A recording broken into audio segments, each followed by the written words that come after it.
Über viele Generationen hinweg haben wir Toletum als Hauptstadt Hispaniens anerkannt. Im Zuge meiner Konsolidierung der westlichen Provinzen befehle ich, dass an der Küste eine neue Hauptstadt erbaut wird, damit Hispanien fester in den Rest des Imperiums integriert werden kann. Toletum war für meinen Geschmack zu lange schon zu unabhängig. Damit in den Köpfen der Bürger nicht der geringste Zweifel entstehen kann, welche Stadt Hispaniens wahre Hauptstadt ist, sollt ihr Valencia zu höchster Blüte führen, unerreicht in Kultur, Wohlstand und Frieden. Und um dies zu erreichen, verleihe ich euch eine riesige, reiche Provinz. Die zu erreichende Friedenswertung könnte euch dabei etwas Schwierigkeiten bereiten. Rom hat die Etrusker in Italien zwar schon vor langer Zeit unterworfen, einige von ihnen scheinen aber nach Hispanien ausgewandert zu sein. Zumindest waren einige Barbaren, die sich selbst Etrusker nannten, in diesem Gebiet aktiv. Wenn ihr die normalen Verteidigungsmaßnahmen ergreift, sollten sie aber nicht mehr als eine hübsche kleine Ablenkung darstellen. Hallo, herzlich willkommen zu meinem Let's Play Caesar 3. Ich bin euer Dominus und wir spielen die Kampagne Valencia, zivilisiert Hispanien. Diesmal müssen wir eine repräsentative Hauptstadt, eine Metropole mit 10.000 Einwohnern errichten. Dabei ist eine Wohlstandswertung von 65, eine Gunstwertung von 60, Kulturwertung von 70 und eine Friedenswertung von 60 zu erreichen. Die Wohlstandswertung und Kulturwertung sind eine echte Herausforderung, aber einer Hauptstadt absolut würdig. Wir werden wieder einige Angriffe zu erwarten haben, die wir wie gewohnt mit der Errichtung von Forts entgegentreten werden. Gut, dann schauen wir mal in die Karte. Wie der Imperator bereits erwähnte, haben wir eine große, reiche Provinz für unsere Stadt. Recht zentral gelegen haben wir hier einen Hügel mit landwirtschaftlichen Nutzflächen, die über diese Treppen hier erschlossen werden können. Weiter nördlich haben wir hier die Küstenlinie, die so Richtung Süden verläuft, wo wir Fischfang und Seehandelsrouten betreiben können.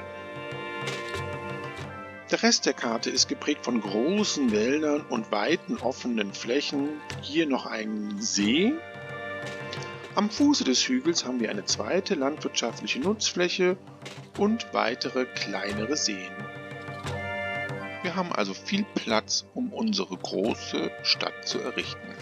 Was können wir anbauen? Wir können Weizen und Gemüse sowie Oliven und Reben anbauen.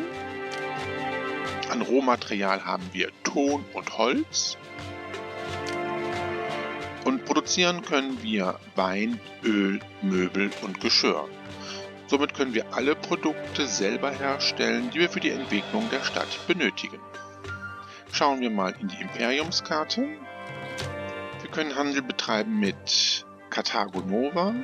Karthago Nova kauft größere Mengen Olivenöl und Oliven und etwas Weizen. Verkauft uns Wein und Obst. Tingis kauft größere Mengen Wein und verkauft uns Marmor. Und Karthago kauft größere Mengen Geschirr, etwas Fisch, verkauft uns Möbel und Waffen. Unsere Exportgüter werden Wein, Olivenöl und Geschirr sein, womit wir gute Gewinne erzielen können. Für unsere Legionen benötigen wir Waffen, die wir dann entsprechend importieren müssen. Gut, was ist der Plan? Der Plan ist, dass wir die Erstbesiedlung hier beginnen mit 2 Stadtgebieten. Wir können dann hier auf diesem Hügel Nahrung produzieren und Oliven und Trauben für Olivenöl und Wein. Wir werden dann hier Docks errichten, um den Handel entsprechend zu starten. Wenn wir dann wirtschaftlich hier gut aufgestellt sind, werden wir dann hier auf dieser zentralen Landfläche unsere Hauptstadt errichten, mit dem Senat in der Mitte, breite Achsen, die zu unserem Senat führen. Und an diesen großen Achsen werden wir unsere Stadtgebiete errichten. Wir werden einzelne Versorgungsstationen am Ende der Achsen aufbauen mit Nahrungsmitteln und den Gütern, die wir für die Entwicklung benötigen. Und dort werden wir auch entsprechend diese Güter herstellen. Ja, so viel zum Plan. Wie gesagt, wir beginnen hier und ja, ich würde mal sagen, wir beginnen jetzt damit, indem wir die Geschwindigkeit etwas runtersetzen, großzügig roden und mit dem Bau beginnen. So, wir haben unser erstes Stadtgebiet in gewohnter Weise aufgebaut und mit dem Nötigsten versorgt, haben die Wasserversorgung hergestellt, haben hier unsere kleine landwirtschaftliche Produktion mit einer kleinen Siedlung, die wir auch entsprechend mit Brunnen versorgt haben, um auch diese Siedlung entsprechend weiterzuentwickeln. So, mit den ersten Neubürgern werde ich mal schnell die Prioritäten beim Arbeitsberater verteilen.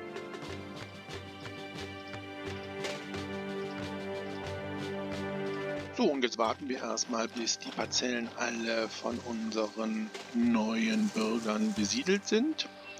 Und dann werden wir Tempel errichten und entsprechend auch den Markt. Hier ein kleiner Tipp noch: Wenn ihr die Wasserversorgung so gebaut habt wie ich, stellt hier der Aquädukt ja eine nicht überwindbare Barriere dar. Unsere Siedler müssten dann einen ziemlich weiten Weg gehen. Von daher hier unter dem Aquädukt eine Straße bauen. Dann können unsere Siedler ganz schnell von dem Migrationspunkt in die Stadt. Im Silo sind jetzt auch genug Einheiten Weizen, dann bauen wir den Markt und mit dem Bevölkerungsschub, den wir dann bekommen, werden wir unsere Ölpressen bauen. Olivenfarm habe ich ja schon errichtet und dann können wir unser erstes Exportgut herstellen und den Handel entsprechend mit Karthago Nova beginnen. So, die ersten Nahrungsmittel sind schon verteilt worden. Unsere Stadtentwicklung geht weiter. Dann bauen wir jetzt die Ölpressen. Brauche ich am besten direkt 3 und das entsprechende Lagerhaus dafür. Schnell auf Öl einstellen. Ja, ich werde auch direkt eine Kaserne bauen, damit wir gerüstet sind, wenn wir angegriffen werden. Wir haben hier schon die Mitteilung, dass es eine entfernte Schlacht gab. Und dann schauen wir mal. Ja, hier ist unsere Stadt. Ja, das hat aber noch genügend Zeit. Ich denke mir mal, da können wir in Ruhe unser erstes Fort ausbilden. Errichten wir noch ein paar Weizenfarmen. So, ein paar Verschönerungen hier.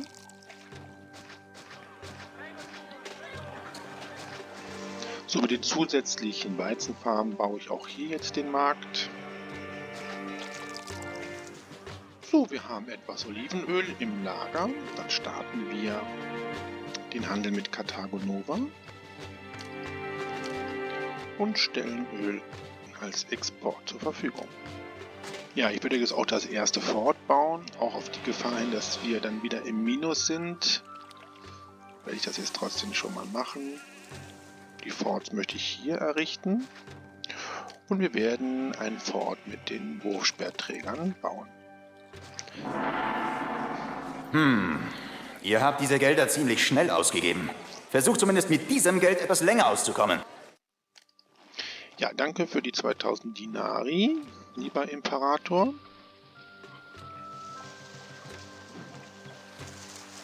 Ja, für Waffenimporte reicht unsere Stadtkasse noch nicht. Da müssen wir erst noch mehr exportieren. Als nächstes werden wir noch eine Ölpresse bauen. Das können wir direkt machen. Ja, und danach werden wir mit der Weinproduktion beginnen. Für die Weinproduktion brauchen wir natürlich Weingüter.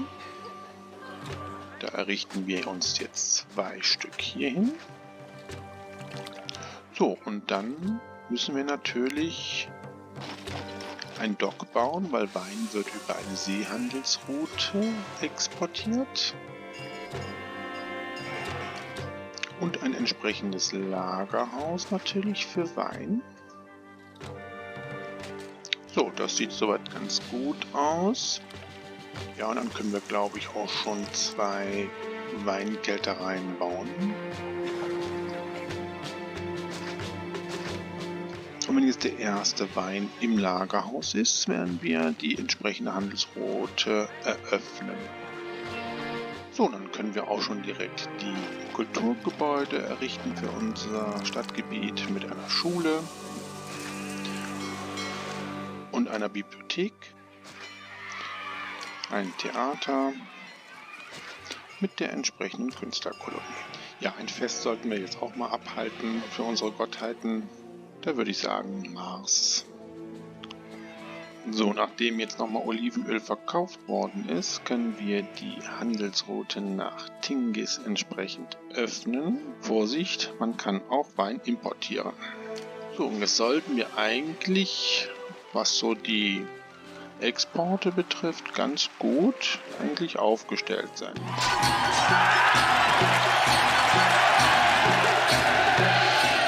Ja, ich würde sagen, wir erhöhen etwas unsere Olivenölproduktion. So, und dann können wir auch schon neue Pressen bauen.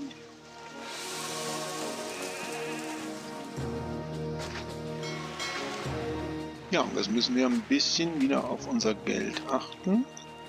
Ich würde jetzt schon mit der Möbelproduktion anfangen.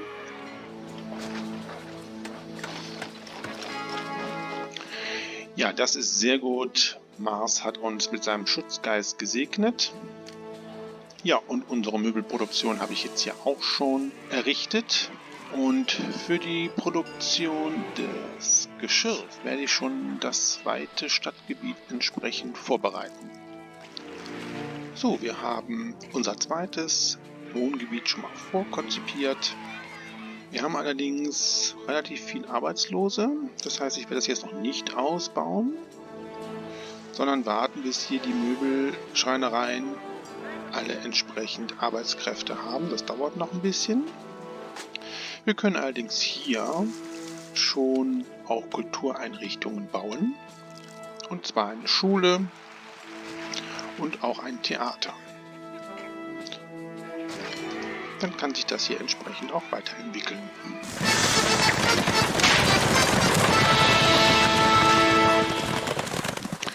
Ja, gut, dass wir mit der Möbelproduktion schon begonnen haben. Der Imperator fordert 10 Einheiten Möbel. Okay. Dann wollen wir das mal direkt auf Hamstern setzen. Benötigen tun wir es ja noch nicht. So, wir haben jetzt unsere Geschirrproduktion ans Laufen gebracht. Ich habe jetzt hier im Stadtgebiet nur die äußeren 2x2 Wohngebiete ausgewiesen, damit hier direkter Zugang zum Arbeitsmarkt ist. So brauchen wir nicht das gesamte Wohngebiet schon zu besiedeln. So, sobald also Geschirr im Lagerhaus ist, können wir die nächste Handelsroute eröffnen.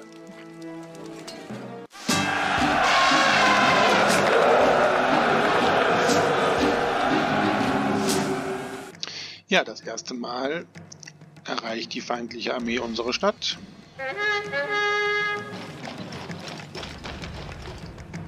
Dann schauen wir mal, wo sie angreifen.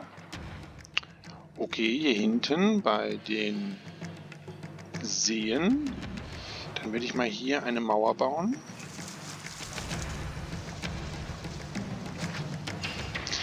Damit diese Armee gezwungen ist, hier über diese Treppe in unsere Stadt zu kommen. Dann kann ich nämlich hier unsere Fernkämpfer hier positionieren. Ja, und wir haben ganz vergessen, dass wir noch den Geist des Marses hatten, den Schutzgeist. Und damit sind unsere Feinde auch schon niedergestreckt. Ja, das ist doch super. Dann könnt ihr auch direkt zurück zum Fort. So, das Stadtgebiet habe ich jetzt doch schon komplett parzelliert. Ich möchte gerne die Geschirrproduktion vorantreiben. Als nächstes möchte ich nämlich auch trotzdem eine Militärakademie bauen, weil unsere Feinde doch schon gut organisierte Krieger sind. Und zudem möchte ich auch meine ersten Legionäre ausbilden. Dafür müssen wir Waffen importieren. So, wir können jetzt hier auch den zweiten Markt errichten. So, hier habe ich jetzt die Geschirrproduktion weiter vorangetrieben. Wir brauchen ja für Exporte und für unsere Stadt genügend Geschirr. Mit dem ersten Geschirr in unseren Lagerhäusern können wir jetzt auch die Handelsroute eröffnen. Und zwar nach Karthago. Und werden Geschirr entsprechend exportieren. 2 Einheiten bleiben dabei im Lagerhaus für die Stadt. So, dann brauchen wir hier ganz dringend noch einen Ingenieursposten. So, und jetzt müssen wir erstmal wieder warten, bis wir wieder etwas Geld haben.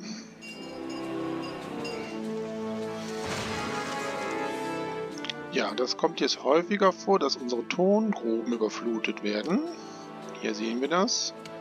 Das können wir dann relativ schnell wieder beheben.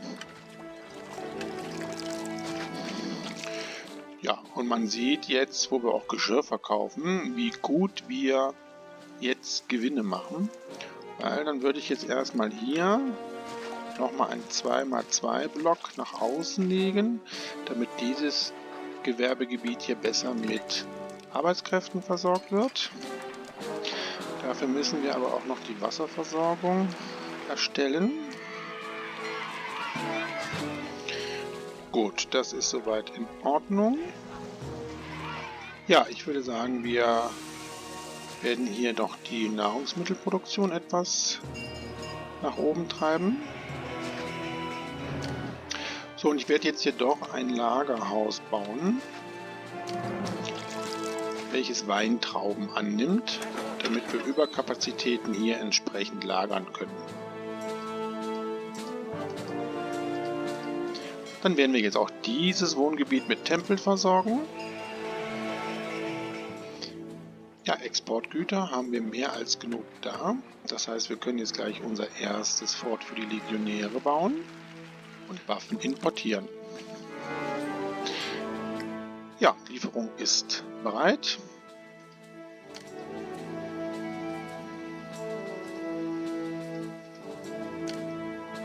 Dann bauen wir jetzt das erste Fort für die Legionäre. Dann würde ich sagen, bauen wir jetzt hier auch für das zweite Stadtgebiet einen Markt. Ja, gern geschehen. Ja, ihr seht, Geschirr geht hier weg wie warme Semmel. Ich denke mir mal, wir werden gleich noch ein bisschen die Geschirrproduktion nach oben treiben. Jetzt müssen wir ganz dringend Waffen importieren, damit wir unsere Legionäre ausbilden können.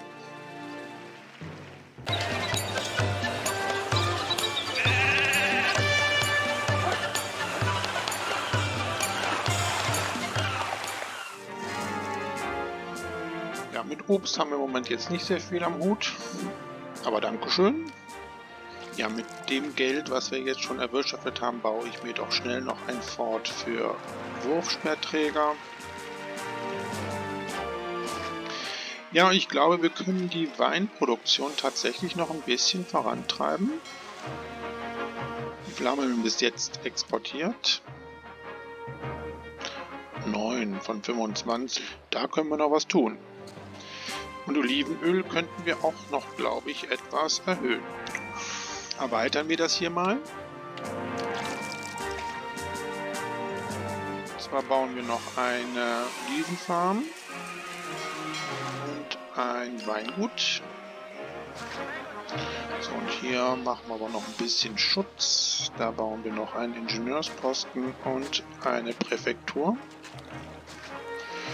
Ja, dann können wir jetzt hier auch ein Theater bauen.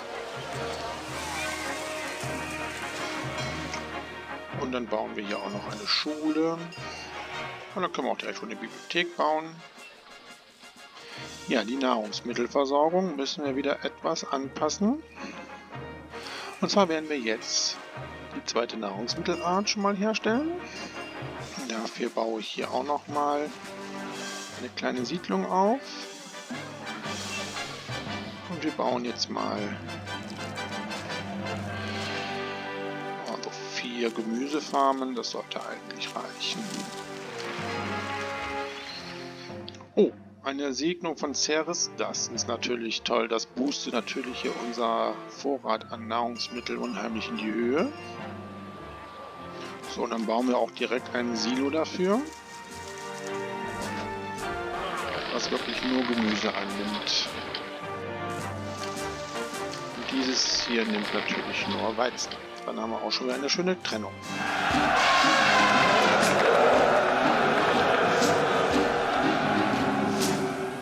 Ja, der Feind steht wieder vor unseren Toren.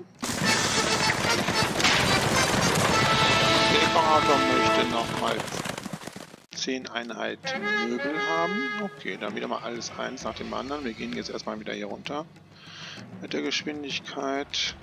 Oh Gottchen, das mit dem Imperator können wir sofort machen. Da haben wir nämlich genug im Lager. Auf Wiedersehen. So, und dann gucken wir mal. Aha, sie greifen also immer hier im Westen an. Mal eine Mauer bauen, damit wir den Feind wirklich hierhin locken. Ja, dann...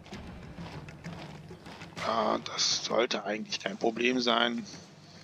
Ja, wo hast du denn deine ganzen Kameraden? Ach ja, da kommen sie. Okay. Ja, unsere Legionäre brauchen immer ein bisschen. Aber da sind sie schon auf dem Weg. Aber ich glaube, das kriegen unsere Sperrwurfkämpfer auch gut geregelt da oben auf dem Hügel. Ja, das sollte aber jetzt wirklich kein Problem sein. Die haben wirklich keine Chance. Ja, das haben wir gerne gemacht. Das ist wunderbar. Ach, da brauchen wir, glaube ich, gar nicht großartig zu agieren. Das geht wirklich... Ja. Ja, das ging jetzt doch ganz gut. Wir können zurück. Wir bauen mal hier ein Amphitheater hin und eine Gladiatorenschule. Dann sollten die sich hier eigentlich entsprechend entwickeln, weil wir auch genug Möbel haben. So, Waffen haben wir jetzt eigentlich auch genug. Ja, das Stadtgebiet hat sich auch super entwickelt. So, wir werden jetzt das zweite Stadtgebiet mit Plätzen aufhübschen. Und dann werden wir die Geschirrproduktion etwas hochfahren mit einer Tongrube. Ja, bauen wir das zweite Fort für Legionäre. Das errichte ich hier. So, und dann sollten wir eigentlich eine gut ausgebildete Armee haben. So, und dann können wir hier auch schon einen Barbier bauen. Und ich möchte mal in den Spezialkarten nach den Risiken, nämlich nach Feuer gucken. Ja, das ist schön, brauchen wir im Moment aber nicht. Ich möchte in jedem Stadtgebiet mindestens 2 Präfekturen haben. Warum? Das werdet ihr nachher noch sehen. Die Nahrungsmittel in den Silos, das muss ich erstmal wieder füllen. Ja, wir werden für das zweite Stadtgebiet jetzt auch den zweiten Markt schon errichten. So, die Waffenimporte können wir jetzt, glaube ich, stoppen.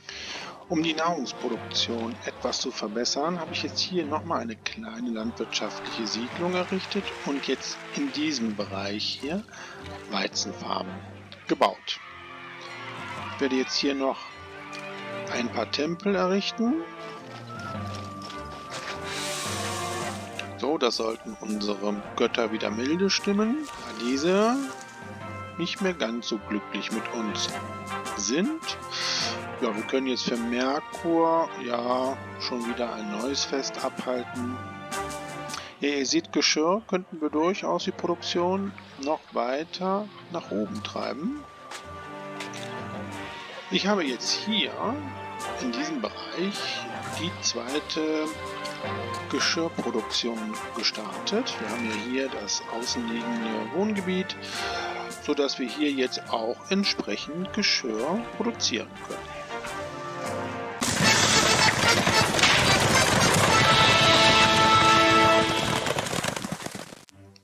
Ja, 15 Möbel, das sollte für uns kein Problem sein. Da haben wir im Moment mehr als genug. Bitteschön. Ja, wir werden jetzt dieses Stadtgebiet ja auch weiterentwickeln mit dem Amphitheater.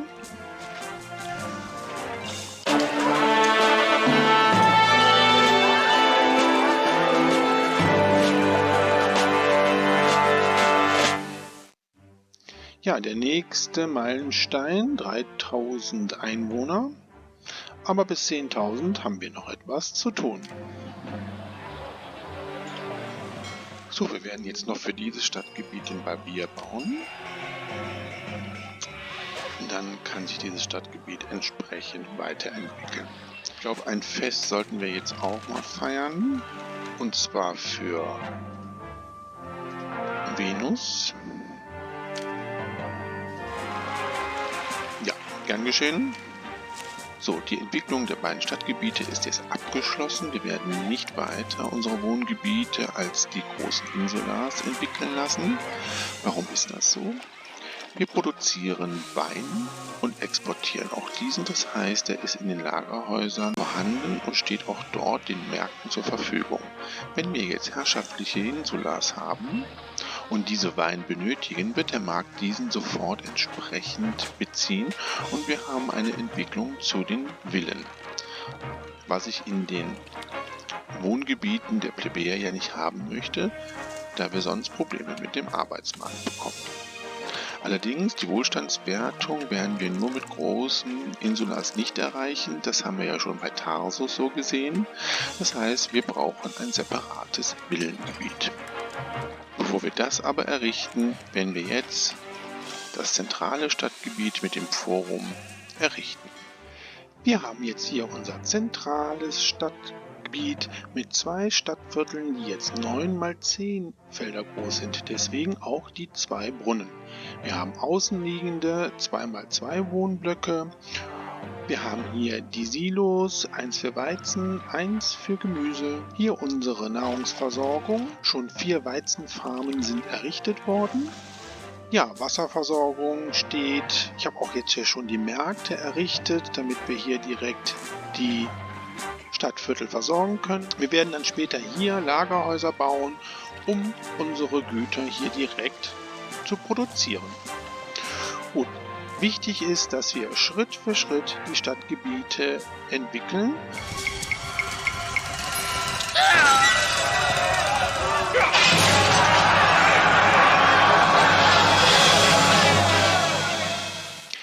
Das ist eine Besonderheit bei dieser Kampagne. Wir haben einen Gladiatorenaufstand. Dieser ist gleichbedeutend mit einem Aufstand von Bürgern, die jetzt marodierend durch unser Stadtviertel ziehen und Gebäude und Einrichtungen zerstören. Wir können das nicht steuern, deswegen habe ich auch relativ viel Präfekturen gebaut. Das Wichtigste ist jetzt erstmal, dass wir Geschwindigkeit runterstellen, so auf 50, 40 ungefähr. Und dann müssen wir in unser Stadtgebiet gehen, wo Gladiatorenschulen und Amphitheater sind, weil dort die Rebellion ausbrechen wird. Ja, und wir hoffen, dass halt nicht zu viel zerstört wird. Ja, wir sehen, hier ist schon ein Tempel zerstört worden von einem Gladiatoren. Hier ist er. Dort ist das Amphitheater zerstört worden. Ich hoffe mal, dass wir jetzt nicht zu viele Zerstörungen haben. Was gerne angegriffen wird, sind auch Aquädukte. So, hier sehen wir, der Aquädukt ist schon zerstört worden, keine Wasserversorgung mehr. Das ist echt ziemlich doof, weil jetzt hier die Entwicklung rückläufig ist. Ich hoffe, dass die Rebellion jetzt gleich schnell niedergeschlagen ist.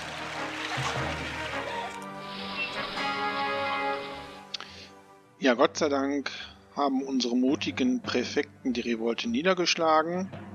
Wir sollten jetzt als erstes ganz schnell den Aquädukt wieder aufbauen. So, die Wasserversorgung ist wieder hergestellt und jetzt bauen wir die zerstörten Gebäude wieder auf. Die Amphitheater, der Tempel hier, das war der Tempel des Neptun. Die eine Weinkelterei.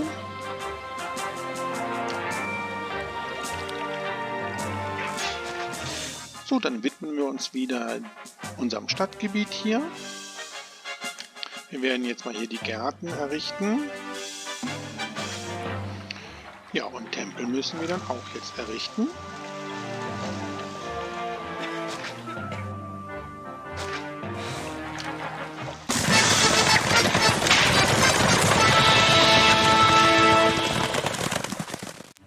Ja, der Imperator brauchte Wein. 10 Einheiten. Das heißt, wir müssen den Wein jetzt doch hamstern.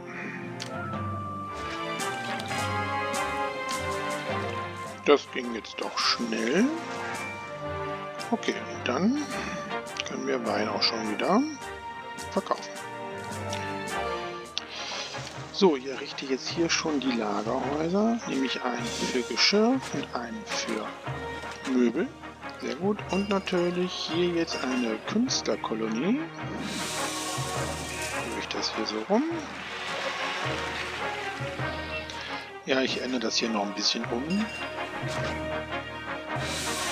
Das gefällt mir jetzt nicht so gut.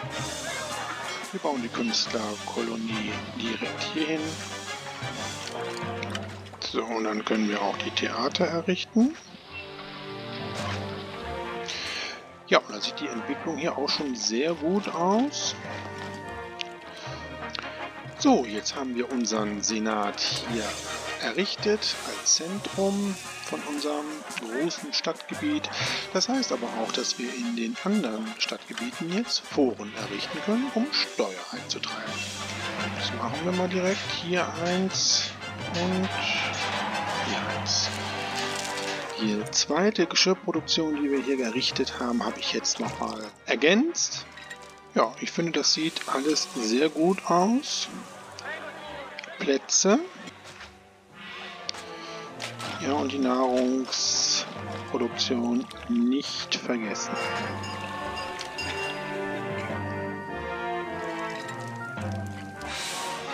Ja, wir sehen, wie neue Migranten in unsere Stadt quasi stürmen. Ja, das war schon lange nicht mehr gewesen. Dann werden wir das mal hier auch wieder reparieren. Die zweiten Märkte sollten wir jetzt auch errichten.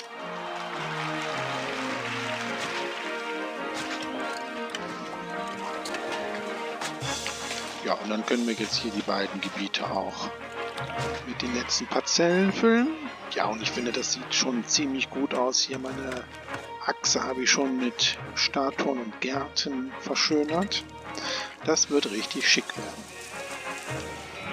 So, ich habe unser Hauptstadtgebiet jetzt weiterentwickelt. Ich habe jetzt hier nochmal 2 10×9 Stadtgebiete vorkonzipiert mit all den entsprechenden Zugängen. Wir haben hier unser großes Versorgungsviertel mit Silos und Lagerhäuser. Ich habe hier auch die Lagerhäuser für Wein und Öl errichtet, weil wir nämlich später hier in dem Bereich unser Villenviertel errichten werden. Unsere 2 ersten Stadtgebiete hier haben sich auch super entwickelt und wir werden jetzt die Entwicklung weiter starten, indem wir jetzt Badehäuser errichten.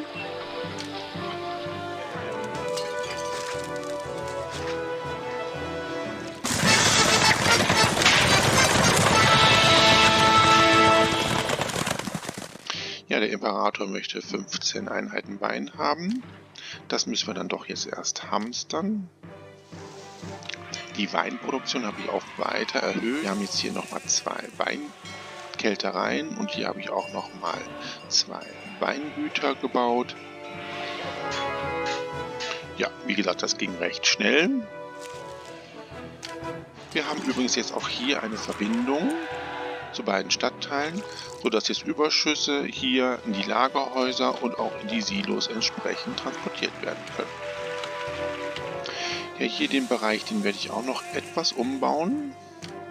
Zuerst werde ich jetzt hier auch nochmal einen 2×2 Wohnblock errichten.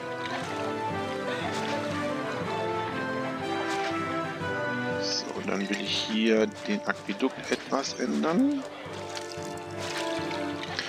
So, warum habe ich das jetzt hier gebaut? Hier kommt später meine Villa hin und auch das Akademieviertel. Ja, gerne geschehen. So, 2 Akademien werde ich jetzt hier schon mal errichten. Ja, aber ich finde, unsere Entwicklung ist super hier. Ich bin restlos begeistert.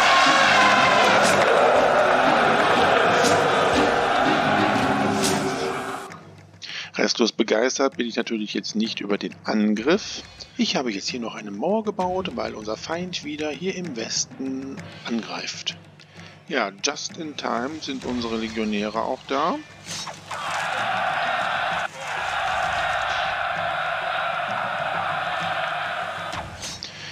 Ja, aber ihr seht, die Aufstellung hier ist sehr gut. Da haben unsere Feinde keine Chance. Ja, wir brauchen noch nicht mal unsere Legionäre einzusetzen. Das war's schon. Ja, sehr gut. Dann könnt ihr alle zurück. Ja, dann errichten wir jetzt hier die Amphitheater. Und natürlich die Gladiatorenschule. Die kommt dann jetzt hier hin. Ja, und ihr seht, die Entwicklung geht hier rasend schnell. Wir haben jetzt schon die mittleren Insulars. Allerdings werden wir jetzt noch kein Barbier bauen. Ja, wir werden jetzt mal für Ceres wieder ein Fest abhalten. Ja, die Nahrungsversorgung sieht auch ganz gut aus. Da müssen wir natürlich jetzt warten, dass die Märkte sich immer gut entsprechend füllen können. Das sieht alles super aus. Schaut euch mal hier unser Versorgungsviertel an. Wir können jetzt hier mit der Besiedlung ebenfalls beginnen.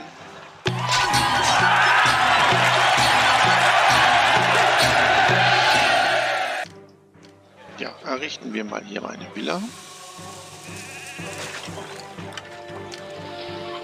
Ja, wir werden jetzt hier in diesem Bereich noch weitere Kulturgebäude errichten, um später dann die Kulturwertung zu erreichen. Dann werde ich jetzt hier die Barbiere bauen.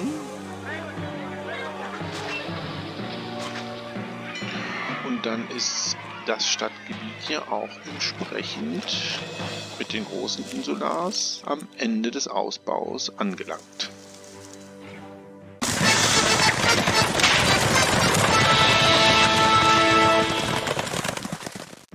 Ja, diesmal das erste Mal, dass wir keine Güter dem Imperator schicken müssen. Wir müssen Truppen ihm zur Verfügung stellen, um eine Stadt zu verteidigen. Gut, das machen wir. Dafür müssen wir hier im Militärberater unsere Legionen anklicken, nämlich Imperiumsdienst. Wir schicken alle 4 los. Und dann können wir hier Truppen losschicken. Okay. So, jetzt sind unsere Truppen unterwegs, um die römische Stadt zu schützen. Das heißt aber auch, dass wenn wir jetzt angegriffen werden, wir keinen Schutz haben. Gut, wir wollen mal hoffen, dass wir nicht angegriffen werden. Ja, dann baue ich jetzt hier auch mal ein Lagerhaus für das Öl.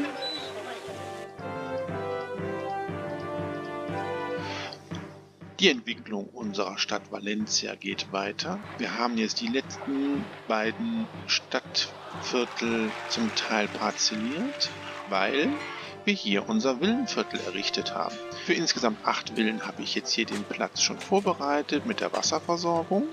Habe hier jetzt die Werft und die Kaianlagen gebaut, um die dritte Nahrungsmittelart für die Villen zur Verfügung zu stellen. Hier eine kleine Siedlung, um den Zugang zum Arbeitsmarkt hier außerhalb zu verbessern. Wichtig ist jetzt die Nahrungsmittelversorgung immer wieder zu verstärken, damit wir hier keine Unterversorgung bekommen. Dafür werde ich jetzt hier neue Farmen aufbauen.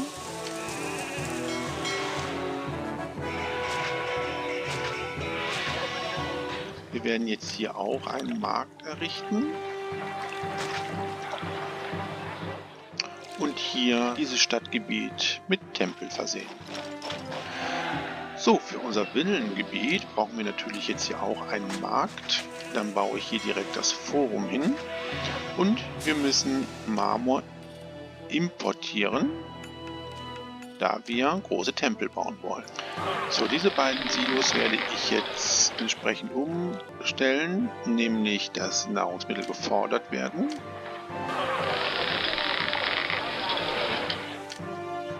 Für mein Villenviertel errichte ich jetzt hier schon die Kultureinrichtungen wie die Schule, Bibliothek,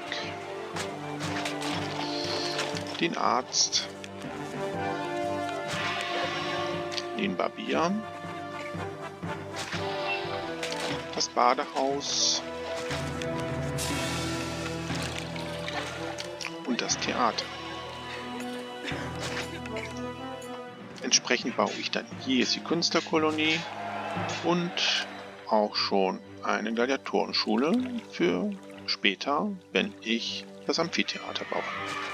So, wir haben 12 Einheiten Marmor im Lager, das heißt, den Import können wir stoppen und wir können unsere großen Tempel für die Villenkolonie errichten.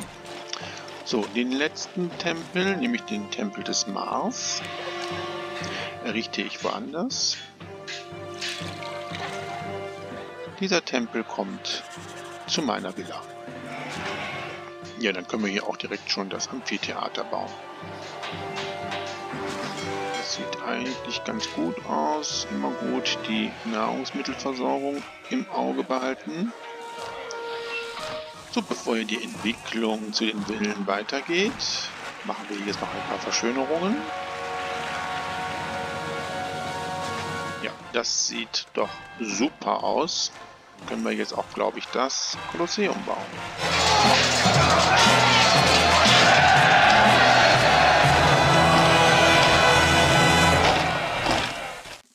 Ja, unsere gut ausgebildete Armee konnte die Stadt beschützen und Caesar gibt uns Baumaterial, um einen Triumphbogen zu bauen in unserer Stadt.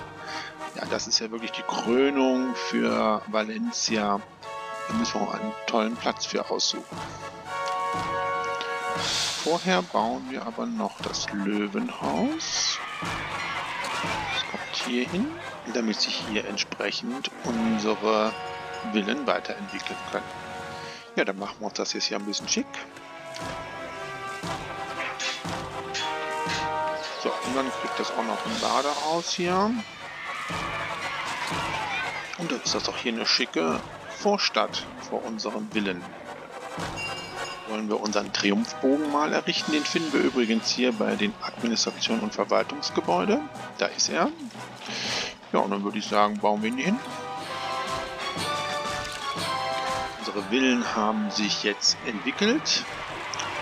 Diese brauchen jetzt noch ein Krankenhaus und eine Akademie. Die errichten wir jetzt hier. Ja, und dann ist unser Villenviertel hier fertig. Wir könnten die Villen tatsächlich bis zu den luxuriösen Palästen ausbauen. Dafür müssten wir aber die zweite Weinart sicherstellen. Das heißt, wir müssten sie importieren. Da wir aber Wein exportieren und wir das relativ viel auch produzieren, habe ich entschlossen, nur bis zu den herrschaftlichen Villen auszubauen. Das sollte unsere Wohlstandswertung auf den geforderten Wert bringen. So, wir werden jetzt noch diese beiden Stadtgebiete voll entwickeln. Dann sollten wir die 10.000 Einwohner erreicht haben und dann werden wir uns noch an die Kulturwertung heranwagen. Wir haben jetzt die letzten beiden Stadtgebiete auch voll entwickeln lassen mit all den entsprechenden Kultureinrichtungen und wir haben die 10.000 Einwohner fast erreicht. Wir schauen mal kurz auf die Wertungen. Ja, bei der Kultur müssen wir noch ein bisschen zulegen.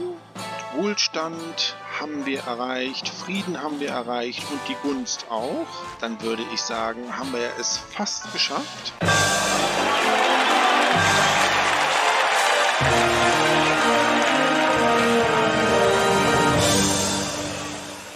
Ja, 10.000 Einwohner hat jetzt Valencia. Eine tolle Stadt. Ich bin schwer beeindruckt. Schauen wir noch mal kurz, was wir noch an Kultureinrichtungen bauen müssen. So, das sieht alles ganz gut aus. Wir werden noch ein paar Theater bauen. Ja, schauen wir noch mal auf unsere Stadt Valencia. Hier unser Hauptstadtgebiet mit dem Senat in der Mitte, die breiten Achsen, die 4 Stadtgebiete, die ich hier entsprechend errichtet habe. Hier mein Haus, meine Villa mit den ganzen Akademien, unser Villenviertel. Hier hat unsere Stadtentwicklung begonnen mit den 2 Wohngebieten. Wir haben jede Menge an Gütern, die wir produzieren und verkaufen. Hier unser großes landwirtschaftliches Produktionsgebiet. Und hier das zweite. Ein Blick auf die Wertung zeigt, dass wir es jetzt wirklich bald geschafft haben. Es fehlen nur noch 2 Punkte für die Kultur. Für das Erreichen der Kulturwertung haben wir 17 Schulen, 9 Akademien und 12 Bibliotheken sowie 19 Theater, 7 Amphitheater und ein Kolosseum errichtet. Und mit dem Blick auf Valencia beenden wir nun diese Kampagne. Wir haben es mal wieder geschafft und Caesar befördert uns zum Konsul.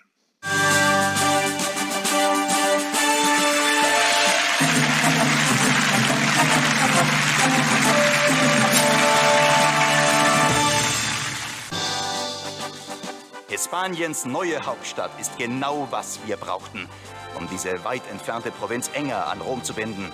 Und durch die völlige Vernichtung der letzten Etrusker verliert der Westen seine letzte Bedrohung. Ja, das war eine sehr anspruchsvolle Kampagne und wir schauen mal, wie es weitergeht. Es geht nach Nordafrika, nach Caesarea. Die nächste Wirtschaftskampagne. Bis dahin sage ich Tschüss, euer Dominus.